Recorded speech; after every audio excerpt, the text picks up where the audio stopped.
when we look at CCSD, the focus has been on the disengagement of educators and students, as opposed to the entire ecosystem of the disengagement from social media or the engagement of social media, the disengagement from schoolwork. And I think from those parts, as we see a lot of the STEM education within CCSD, one of the parts that Sapience in my role is bridging those gaps. Welcome to the Sapience podcast, the podcast that explores the inspiring stories and contributions from influential members of our community. My name is Sam, and today we are honored to have Dr. Curtis Cobbins here with us. Dr. Cobbins brings over 15 years of experience in research, marketing education, and economic and workforce development. As a PhD candidate in technology and innovation management with a minor in engineering management, he has been on the forefront of projects that have significantly enhanced educational and economic outputs across multiple states. Currently, Dr. Cobbins serves as a workforce academic manager at Chicanos Por La Causa in Las Vegas and the Academic and DEI Operational Director at the Sapience. Throughout his career, Dr. Cobbins has shown an unwavering commitment to supporting education and economic development initiatives, making him a substantial contributor in the programs he has led. Welcome, Dr. Cobbins. Thank you for having me. You're welcome. Okay, so first, I want to start by asking you, Curtis, if you could share with us your journey through the fields of education and workforce development. What inspired you to join these fields? I would say the inspiration started from having worked in a lot of the fields, as well as going through the academic journey on it. Seeing it in the community is what really made me want to get the hands-on experience, as opposed to just being the educator. I always felt that before you can be an educator, you have to fully understand what it means to be in someone else's shoes. Yes, absolutely. I totally agree with that. And I think that it's really cool to, as an educator, be giving back to the community that you want to see. You know, it's like if you want to see the change, you have to kind of be part of that on the back end too. And so that's what I'm hearing from you. Yes. One of the core aspects of giving back to the community was being the change you want to see in your community.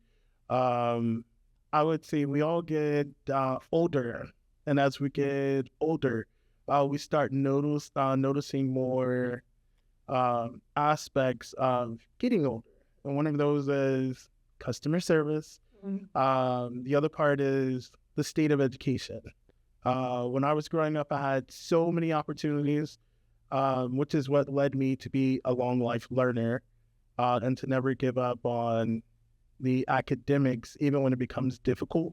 A lot of the youth that I work with from the ages of 16 through 24 on the academic side of workforce, they go through a lot of barriers. And those barriers are sometimes not seeing people in their community with the academic degree. And so if you change the narrative, you can start being that change in the community, because they're going to ask, what was your journey here?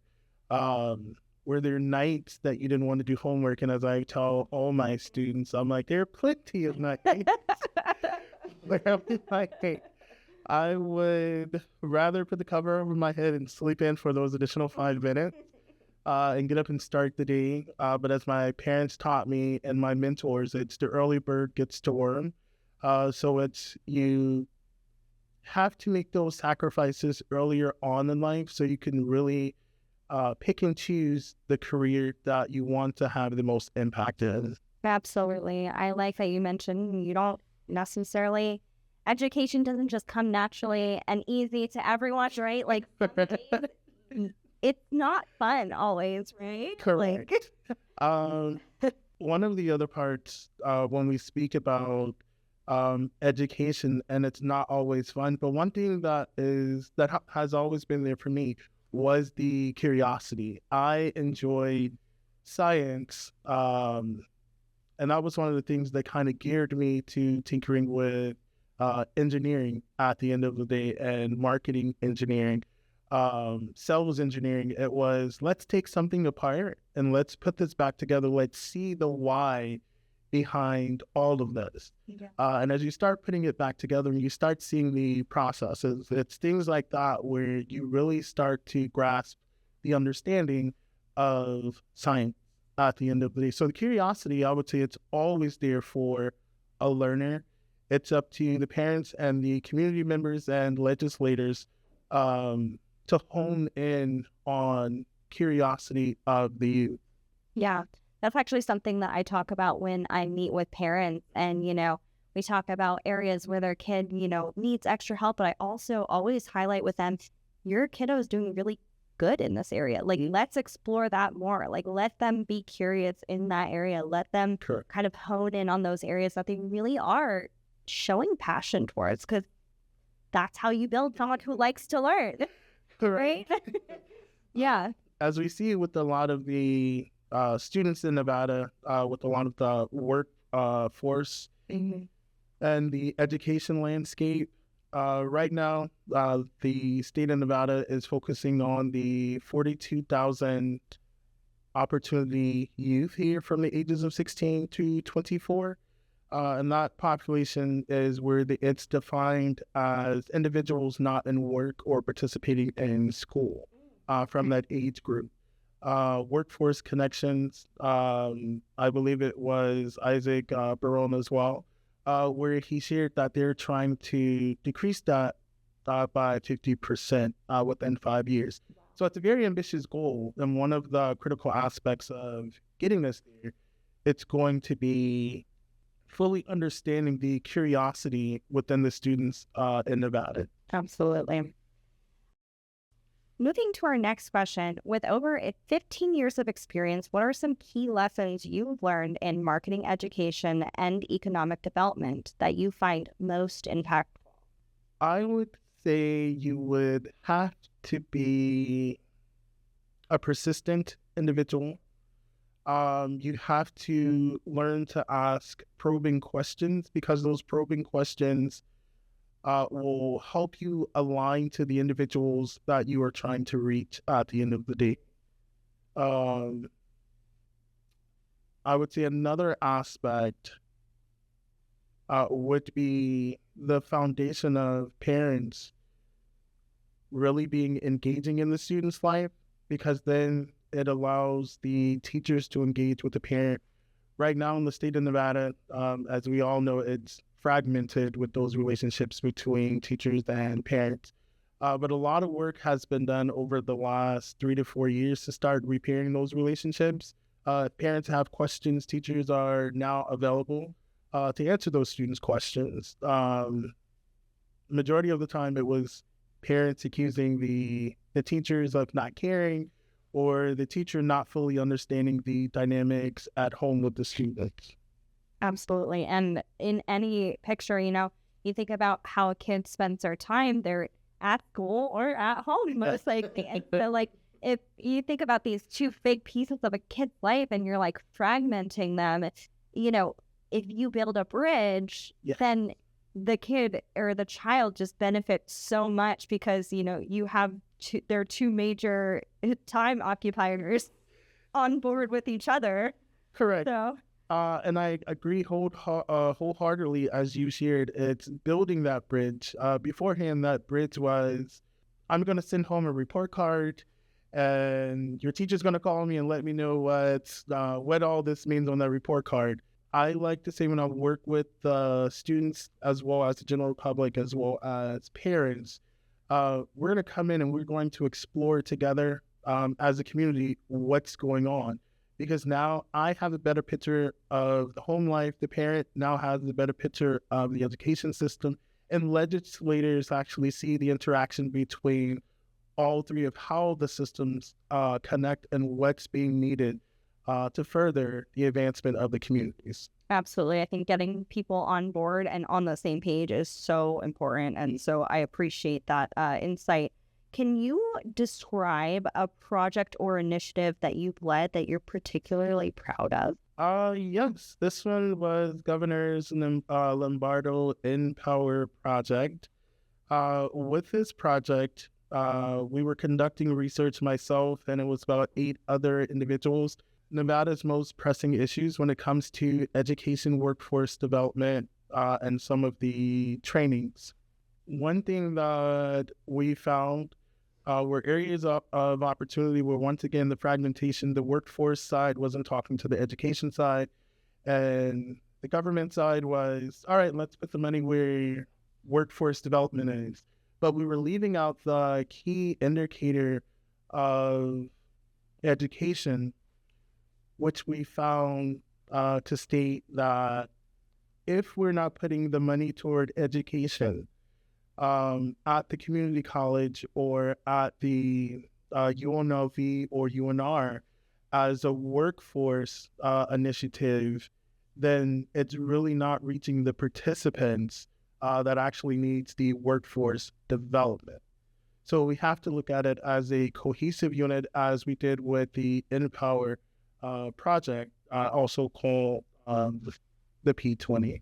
But that project went well. We all presented our information at UNR as well as UNLV. They increased the grant by $230,000. So more research is being done in the state on some of the most critical issues where it comes to tying in and connecting education, workforce, and industry at the end of the day. So instead of a business coming in suggesting, well, I think we had hospitality was the next big thing. Well, we learned from COVID, the most affected community was going to be hospitality. So in the event we have another pandemic like how we had with COVID, Nevada will be able to face those challenges head on because of the workforce development work that we're doing. By having multi-skilled individuals in different fields, we can just quickly shift when we need to and reshift back when we need to. COVID showed us that we were not able to shift in time. That's why the workforce was struggling to a degree. Yeah, absolutely.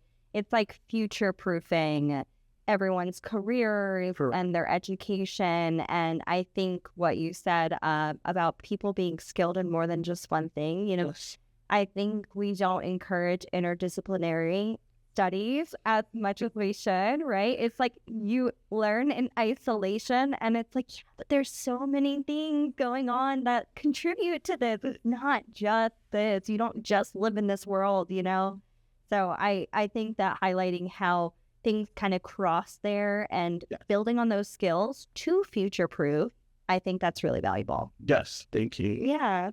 Absolutely. And that's an amazing accomplishment. Congratulations. I mean, that's a huge deal. And I appreciate the work that you put in along with your colleagues in order to get those grants and that money for students and for us to actually be making these changes that need to happen. Thank you. Yeah, you're welcome.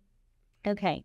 So you recently joined the Sapience academic team. What are your aspirations in this new role, and how do you see your background contributing to our goal? I would say the alignment, as I've shared with Mike, within this role, it is really becoming a premier partner for the Nevada Department of Education. And when I say the premier partner, it is building the partnerships that are fragmented currently right now. For instance, we only reach, and when I say we, the collective as a state and the Nevada Department of Education and CCSD, they are only reaching individuals that are 16 to 18 years old. When they go through the high school system, we then start to push them into workforce development. But until then, we are not focusing on the initiative where it's read by grade 3 as strongly as we could be focusing on. That's where I see Sapience filling in that gap. Because right now, With the numbers that we have, the learning outcomes that we have, it hasn't been seen anywhere else in the state. So one of my goals is to align a lot of what we do here to CCSD so they can actually see the proof is in the pudding, per se, at the end of the day, where everyone's like, we have a lot of programs within the state of Nevada. And one of the things that they always share is we're doing this program so well. But because of my engineering background, I always go back and say, well, let's deconstruct this and see. So, it's always going back and saying, with that engineering background, I want to see the reasons of how and why. So the science really comes back full circle because, as I've said before, the curiosity. What makes students excel? What makes the students disinterested and disengaged between parents as well as teachers? When we look at CCSD, the focus has been on the disengagement of educators and students as opposed to the entire ecosystem of the disengagement from social media or the engagement of social media, the disengagement from schoolwork. And I think from those parts, as we see a lot of the STEM education within CCSD, one of the parts that Sapience in my role is bridging those gaps, as we shared earlier, because at the end of the day, science does play a critical role. Instead of just feeding the children or the opportunity youth inside of career pathways that may not be viable to them within 6 months, the goal is to ensure that they have a multifaceted approach to career pathways where you can have one credential within 6 months, your next credential within another 6 months, but you can stack those credentials to make it a more cohesive ecosystem of education. And I think all of this, as we're seeing now with Nevada legislator, this past year even, it has been a lot of focus on education.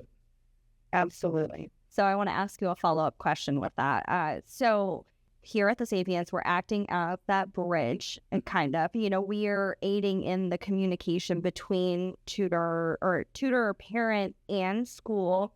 What do you think would be most beneficial for parents to do in situations where they are trying to bridge that gap? Other than bringing them here, what else can parents be doing?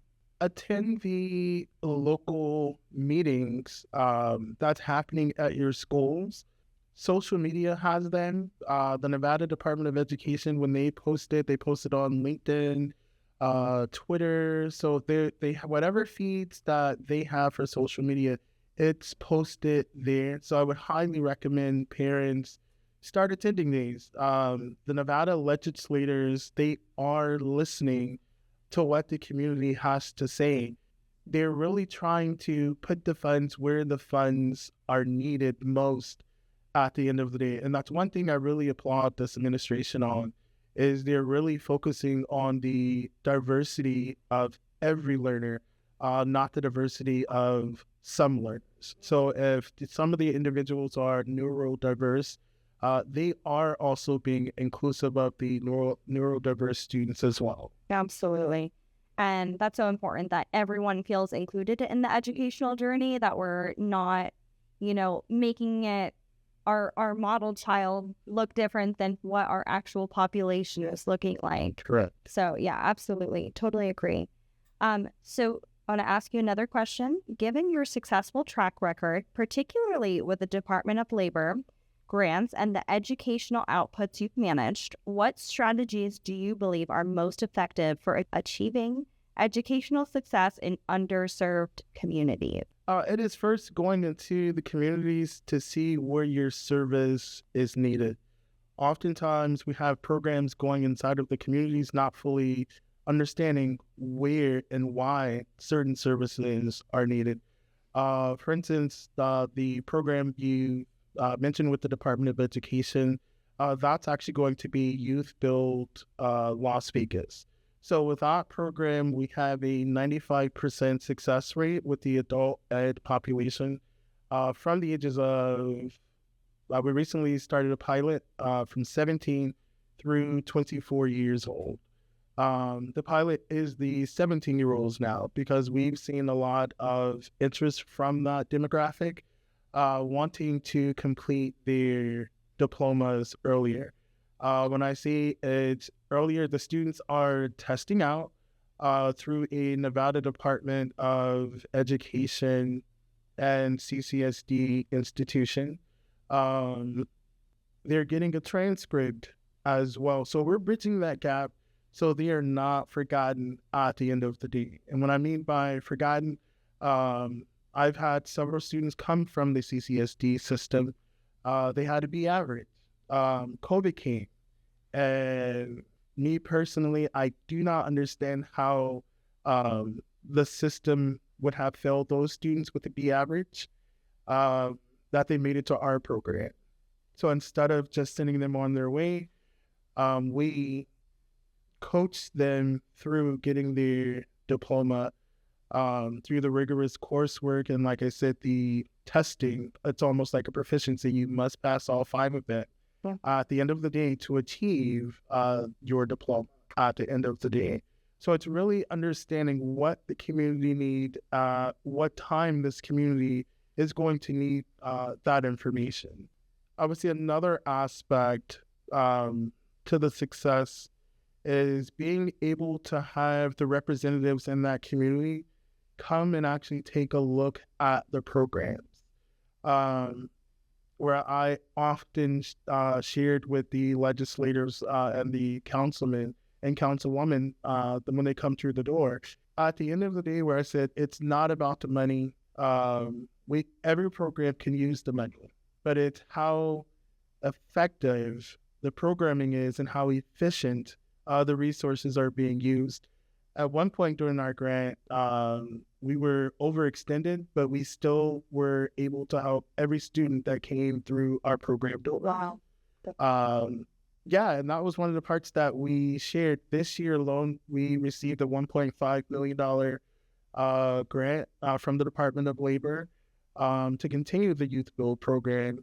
As I've stated earlier, we have a 95% success rate, one of the highest when it comes to graduation, as well as the 95% or higher, and I'm being very conservative. When it comes to the retention rate, and that was shared from the Nevada Department of Education. With the YouthBuild program, we were actually known as a premier partner for YouthBuild USA. We had the largest and the most effective programming on the West Coast. Wow. And like I said, it took a team in order to get this done. We also use real world examples when it comes to our students learning. So it's just not textbook material where we're like, open up the textbook, turn to page 9. Yeah. We've just read that passage on page 9. Now we're going to apply this lesson to real life experience. And we ask the students for those experiences for several reasons. One of those is to actually connect with the students. A lot of the CCSD teachers, as well as the NG teachers as well, don't quite connect with the population that they're trying to serve. And one of the biggest advantages is ask the students for those experiences. There's more than one way to ask the students about their experiences. Instead of doing it forthright, like, hey, tell me about your experience. Yeah. And students begin to say, well, I don't know if they're not feeling comfortable, but if we do it from a reading lesson, in order to make sure that we are building the fluency of reading, students are more prone to share information. Mm-hmm. And that's one thing that I capitalize on at the end of the day is how do I solicit this information without being overbearing? Absolutely. That's actually something that I do in my classes. So I teach interpersonal communication, and it relies on everyone's journey and them sharing, and to get them to disclose some things, it can be hard, but something that I've seen success in is being able to relate to students and making them feel comfortable by telling them personal aspects of myself, making them feel comfortable and making sure everyone's voice is heard, and then backing that up by making sure that I'm not just telling you that I want to hear your voice and what you say matters. So in any classroom I teach, in any educational atmosphere I'm in, I ask for feedback and opinions from my students, but that's not just it. Then I have to change those things, because if something's not okay, we're not just saying it to say it, because their voices matter, and they really do. Absolutely. One of the parts that you touched on, and it's a really big thing with me, it's accountability and making sure everyone feels heard. And when I say making sure everyone feels heard, it's not just in my ear, out the other. I want the entire emotional experience, because learning is an emotional experience. And I think as educators, sometimes we forget it's an emotional journey as well. And we're only thinking about, I need to get you to this grade level. We're not thinking about the stressors of what the students are going through to get them to the next grade level. But as you shared, that level of accountability, and as I've always shared with all of my students, as when they come in the program and as we're midway through the program and finishing, this is your education as well. So we're going to define the co-blended solution. So if we're going over a passage and I see that you are beginning to be disengaged where it's a nod off, and we all have done it within a college lecture. So when I see students doing, my first thing is, did you have enough to eat? Did you get enough rest? And if those parts are answered, then my next question is, level with me, what's going on? And some of the times they are very honest, and I appreciate that, because they're like, I'm just not feeling this particular lesson. And so my next part is, well, what part of the lesson were you most engaged in? And I can then go back, re-tailor that part of the lesson for the students. And that has shown great success at the end of the day, because we're getting real-time feedback in the middle of a lesson. So that's where I said, having the confidence at the end of the day and the structure to address the neurodiverse students in the class, because everyone will not learn the same way. So if I can catch it earlier on, it ensures no student is left behind. And that's one of the great aspects of the initiative of reading by grade 3. Because if we catch it soon enough, we can start to address it and figure out, how do we keep the students engaged once we get them to start reading. Okay, absolutely. I align so closely with so many of the things that you're saying as a teacher, and I totally respect that, and I appreciate how you show up for your students, because as someone who also would identify as a lifelong learner, it's so important that you have teachers who show up and then actually care and do the things that you're asking or needing them to do. So important. So thank you. I appreciate that. My pleasure. I want to move on to another question. So from your perspective, what are the emerging trends in technology and innovation management that could significantly influence education and workforce training? That is going to be, as I'm working with my students now, that is going to be artificial intelligence. It is going to touch every aspect, as we've seen already. The Harvard Business Review did a great piece on this. And one of the suggestions that was made was, if we can prepare the next generation of learners how to input the information and how to work with AI, because it was the premise was AI is going to take everyone's jobs.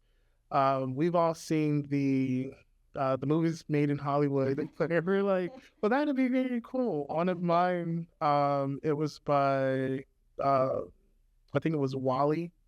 when I seen this one, I was like, at some point, this is going to be us because we consume so much information, and when it's time to apply it, we have a mental fog at the end of the day. But if we could learn to work with AI, when I mean working with AI, it's understanding the large language models, the data science behind it. If we start teaching this, some of the coding, some of the programming, and the analysis of these tools, I personally believe that Nevada will be at the forefront of innovation. Yeah, absolutely. And that's something that we do here at the Sapience is focus on how we can integrate that knowledge into some of our students who come in for training, because it is a huge deal. And if we can prepare them rather than scare them, Correct. we could actually make progress. Correct. One of the other aspects that we already have here, the infrastructure is literally already here in the state of Nevada. We are the entertainment capital of the world. And one of the parts where I share with most people, and they're like, wait, I didn't really realize that until you shared it. We are a smart city already. And that is the part when I say it, it still looks like, wait, how? All the technology that's being done and utilized on the Strip, when we're seeing that big, the sphere, when that came, that was just, wait, I can see it from my house. And so when I say that, I'm like, so it starts building the interest of, you know what? I think I want to get involved in the technology that's going on. The traffic systems, it's managed by smart technology. The power grid, it's managed by smart technology. When we go and start to, like when I see the guys walking around, hey, do you want solar? First parts is where I'm like, are you selling the entire system or are you just selling the panels? Right. And so I'm like, if you're going to connect all Nevadans with AI, at some point, this is going to be able to read, where it's already reading now. IBM Watson has the program where it's able to manage a load. So it's balancing the loads of electricity. And it's parts like that where I tell everyone, like, we're already living in a smart city. You just have to take the time to look around you. When we go to grocery stores, we have AI scanning. This is the person that has come inside of the store. These are the items that they have paid for. Amazon had one of those stores in Seattle. You just walk in and they were like, wait, what? I can just walk in and pay for my items and it's scanning it in one? It's scary. It's kind of scary. I'm like, I'm pretty sure I'm stealing right now. I gave you my credit card that I'm pretty sure I'm stealing.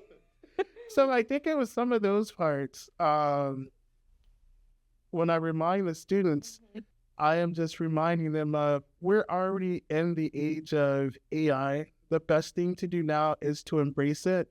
We're going to learn from it and go from there. Absolutely. I'm looking forward to seeing what comes next for all of us. And I mean, with you leading that for us, I think that's amazing. Okay, I'm going to go to our next question. What advice would you give to professionals looking to make a significant impact in the field of educational and workforce development? That is a great question, and I appreciate that question. That question is going to be twofold. When it comes to education, and I've shared this with many state directors when I've given a presentation prior, and it always came up, the question came up was, how do you assist the students, or what can you tell them for their impact? And my reasoning for the response is, you have to meet students where they are. As I was growing up, I was like, I've had exceptional teachers meet me where I needed to be met at the end of the day. As I see some of the students going through CCSD or the NT system, I'm like, the road to education looks different for everyone. Yeah. 1 year, I may want to do robotics. The next year, I want to work on data science. But all these things, these have in common is mathematics. And I share with all the professionals the next point is where I say it's twofold. Once you build the fluency in reading, mathematics becomes second nature. And the reason why mathematics becomes second nature is because once you build that fluency, the math question is asking you for comprehension.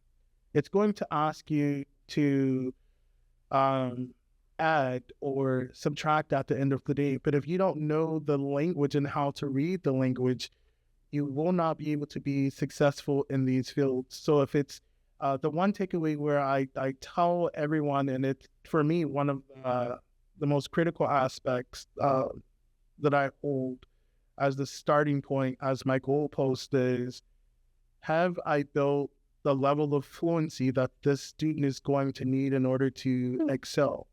And as I've shared before, the neurodiversity of every student is going to be very different and very unique. So you have to be able to meet the students where they are. Some of those students are going to present multiple challenges for you. And I see teachers getting frustrated because the level of support that they're being given, they cannot properly address the needs of that student. Right. But it's one of the few challenges that I have even faced where if it didn't work out, my next response is, you know what, let me partner with someone who has this resource. Okay. Once I partner with someone who has the resource, let me implement that resource inside of my classroom. Okay. Let me go back and share the successes of this resource with the Nevada Department of Education or NG or with the legislators, so they know this is another tool in the toolbox we have at the end of the day in order to move Nevada forward at the end of the day. Yeah, absolutely. Something that you said stuck with me is that, like, you know, you've had really good teachers and you remember all of them. And I think for all the teachers listening, like, knowing that you can be that for your students, like you can be the teacher that made your student feel so good and believe in themselves. And like, I can recall every single teacher that has made an impact on me, both positive and negative. So you do make a difference in your children's life or in your students' lives. Like, you need to make sure you hold that responsibility really carefully because, like you said, it is something that you remember and it is a responsibility because, like, even you were saying, you take that information back and actually give it to the people who are making those broader decisions and giving that as a tool. I think that is so important. And I think broader than that is like just how communication is so important. Like you said, you find things that work. As teachers, you know, maybe you keep them to yourself, but like give them to the people who are like seeing over everything because then they can put it in the toolbox. Then they can help other students who maybe don't have a teacher who's as attentive or understanding.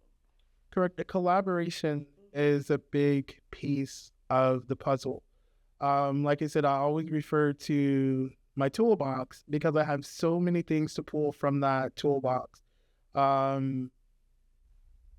One of the other pieces when it comes to workforce development, as I've shared before, you have to work in several sectors to fully appreciate what was the on-ramp for that individual. So because I'm a people watcher and I study the habits of people no matter where I go, one of the biggest is customer service. There is two parts to the customer service from an organizational standpoint. That first part of customer service is going to be the human capital portion of this. Is this person feeling valued for the role that they're playing and providing a service to someone else at the end of the day? It took me to actually be in one of those roles where I'm like, what experience am I providing? And that has stuck with me throughout my academic journey. What experience am I receiving? And what experience am I giving to the instructors? Some of the time we see within NCHI or workforce, it's transactional. And when we move the transactional aspect and we re-implement the human aspect, I think we get further along than where we first started on the journey, where the goalpost is, where employees don't feel that their employers are kicking the goalpost further. They're like, nope, I've met this goal. Wow, that was really easy that I've met the first goal. Break a lot of these goals into manageable pieces so they become realistic. And when they become more realistic, it actually will take individuals further within their career. It builds a career progression as well as career satisfaction. Oh, interesting. I had never thought about it that way. I want to ask you a little bit more. So we talked about your students. Can you tell us a little bit more about your teaching? I know you are also a teacher at CSN or a professor at CSN. So could you tell us a little bit about that? So I started at the College of Southern Nevada. I was basically filling in as an ESL teacher. My passion for my ESL students when they came in, a lot of that came from individuals discrediting the lived experiences of those ESL students. Of just saying, no, they don't understand, or no, they're not getting the concept. And I've asked the students, well, have you tried the approach of being in on? Because I know the language barrier was there. And so that teaching style was more so, you know what, in order for my ESL students to fully understand what's going on or how we do things in America, which is vastly different from other places, and the language is going to be vastly different, it was putting them in hands-on situation where I said, all right, first part for the ESL student, we are going to fill out a government document.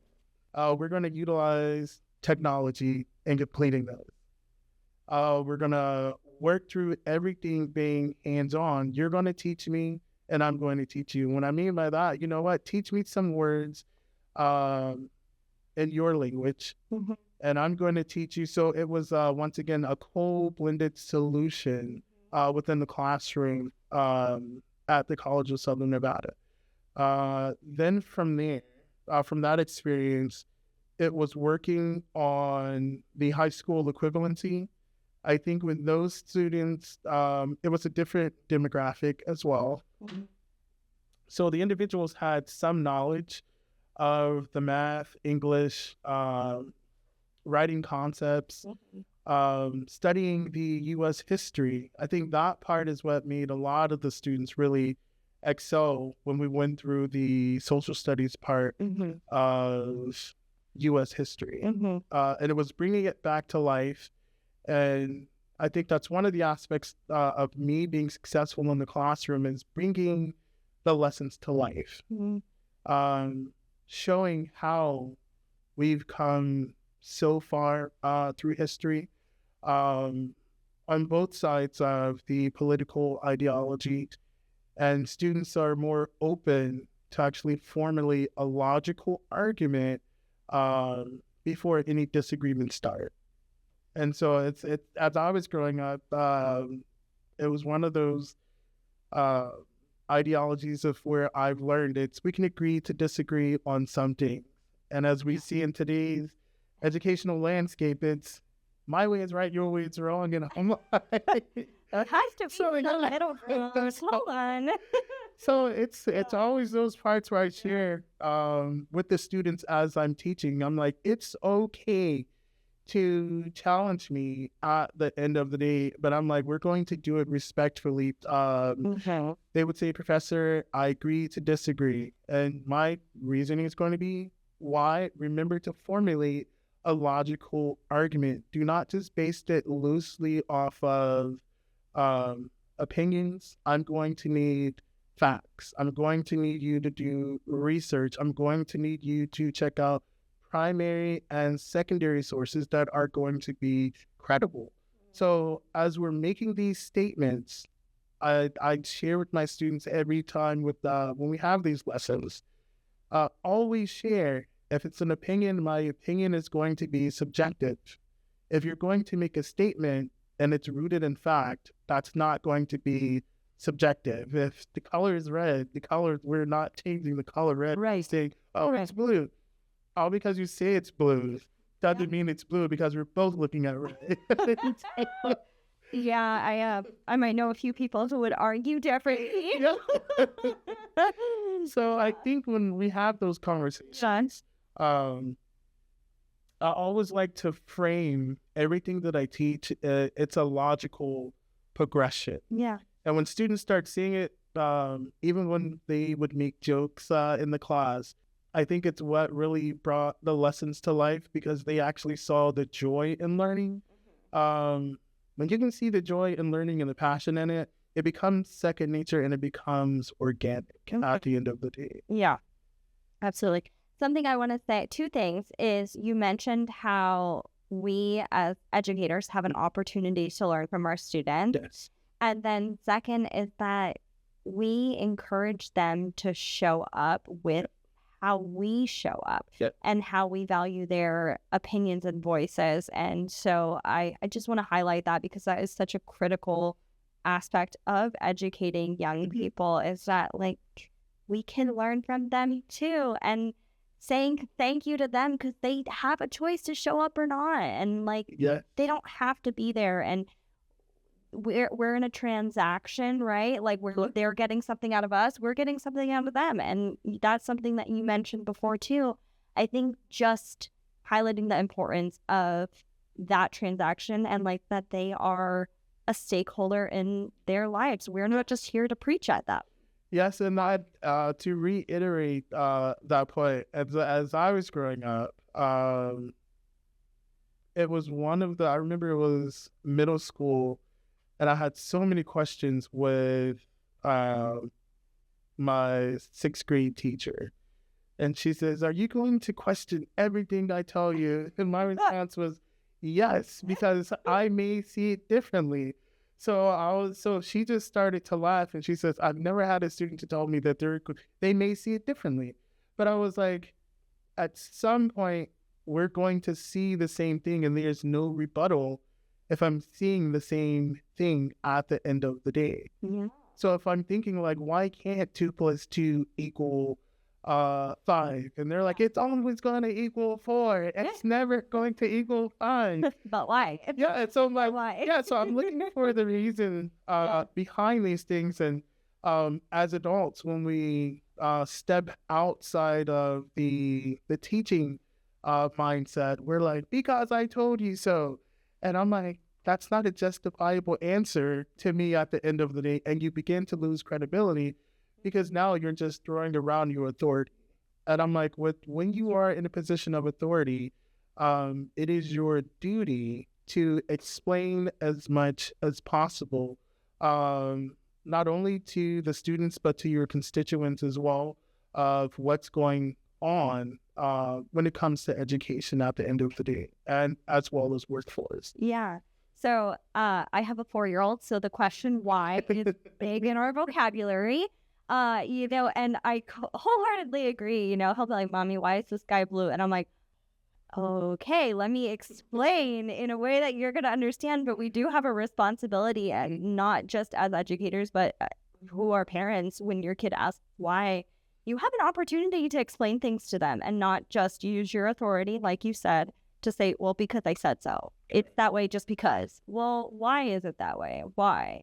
Because we can use those as learning opportunities. And so I love that perspective. Yes, and to once again bring it back home with that 4-year-old, it's an opportunity to have a science experiment. So as soon as you have that moment, what are we doing? We are going to make some clouds. Yeah. And it's parts from there where they're like, wait, what? So it starts building that, as I've shared earlier on, it starts building that fluency. Yeah. And we start rewarding that curiosity, and we start guiding it in a way where it's appreciated. So as they're getting older, the students are going to be like, you know what? I remember this experiment. My godson, for instance, he was 2 years old at the time, and he would always come with his little Lightning McQueen pill. But I was already starting the fluency of reading with him. Yeah. And so he'll recognize some of the words and he's repeating some of these words. And then we would actually go inside of the garden, turn over the soil, look for some of the earthworms. And I'm like, have you seen any of this inside of the movie? Whoa. So now we're tying back into the visual part of learning to the science part of this while building the fluency of reading, where it's all going to be positive experiences at the end of the day when it comes to reading. Now he is 11. Aww. And so now he's like, no, I just want to work on cars now. But to actually get him to that stage, and now it's the part where I still relate to him and I share with him, this is still science.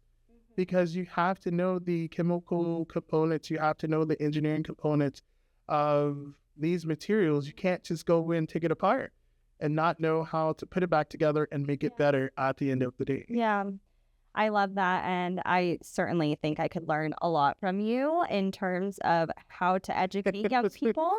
I want to circle back because one thing you said really, it gave me a thought, and it's that, I think that when we say because I said so, it's because maybe we don't know the answers ourselves. Yep. And, when a kid says, well, why? It's because, and we say because I said so, because we don't really know the answer ourselves. So it's an opportunity also to acknowledge that we don't know everything. Yes, and that is one of the biggest parts that I share with my students. Because they're like, Mister, you have a PhD, so you should know it all. And I'm like, all because I have a PhD, it just means I'm qualified. It doesn't mean I'm a know-it-all at the end of the day. I may know more than the next person because it's my field of what I received my PhD in. But I do not know it all. If I knew it all, I'm like, the planet will be somewhere else within the solar system right now. So, because I'm like, I would get all the great minds and we'll all just sit around and be like, yeah, what's our next galaxy we're going through? As we've seen with Guardians of the Galaxy. So we knew all the answers. This would be our reality at the end of the day. But right now, I'm like, we are getting there. And I'm like, never be afraid to, at least I'm not, ever afraid to say, I don't know something, but I'm going to find out. So it's an opportunity for myself as well as the students, as well as the other constituents that I'm working with, to explore on this journey together. So it's, well, I've learned this out when we worked together. I've learned this out as we were studying together.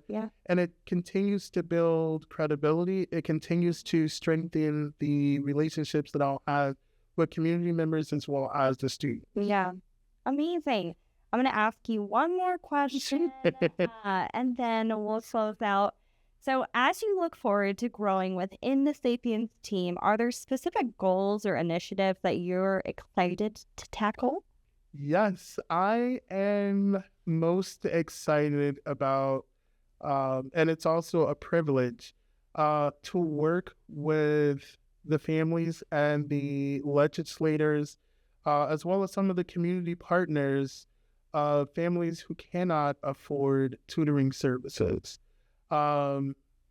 Education is a fundamental right, and if tutoring can provide anyone's child the opportunity to excel, they should be afforded that opportunity. Absolutely. So I look forward to working with all the stakeholders on this initiative of getting the best in-class service to every parent that wants this. And I'm willing to sit down with the legislators to even share this information and the data that we actually have, showing that it's just not some company where we're here, the lack of a better word, a snake oil salesman, where we're like, yeah, it sounds too good to be true. And at the end of the day, we're just like, no, at the end of it, our aspect is to make sure that everyone has an opportunity to benefit. And that's one of the biggest parts, that everyone has the ability to benefit at the end of the day. Yeah, absolutely. And I agree with you wholeheartedly. And seeing those results of like, no, but like the students are actually learning. They're doing better. Their parents and teachers and us, we're all on the same page. Yes. Like this is important and every student should have access to this resource. And so I totally agree with you. Yes. Not only is it a resource, it's a quality resource. Yeah. And that's one thing that I try to stress throughout the educational system, that you can find a tutoring product anywhere, but what you will not find is a data-backed tutoring service that actually offers quality, that the parents can take this diagnostic report in to the school, have the conversation with the teacher, and the teacher starts building her lesson plan, the overarching lesson plan around what that student needs. Yeah. If teachers were more prepared and had these diagnostic tools within the classroom, I can only imagine the landscape of Nevada going between the top 20 within the nation. Yeah. And that's just it. It sounds very aggressive, but I know it's doable because we have the data here. Right. Yeah, absolutely. Okay. So I want to close out by thanking you for listening to this episode of the Sapience podcast. We are honored to have had Dr. Curtis Cobbins with us today, sharing his expertise in research, education, and workforce development. His work is a testament to the power of dedication and innovation in driving economic and educational advancement. If our listeners want to learn more about you or stay up to date with your projects, where can they find you? I am on LinkedIn and, of course, on the Sapience website. Amazing. So if you want to learn more, you can go to thesapience.com and you can learn more about Dr. Cobbins there. Don't forget to visit, again, thesapience.com for more information on this and other episodes. We hope you enjoyed learning about his journey. And again, we thank you so much for being here. It was so great hearing all of your advice and opinions and experience with us today. It has been an honor, privilege, and like I've said earlier, a pleasure to share the resources. Thank you. Thank you so much.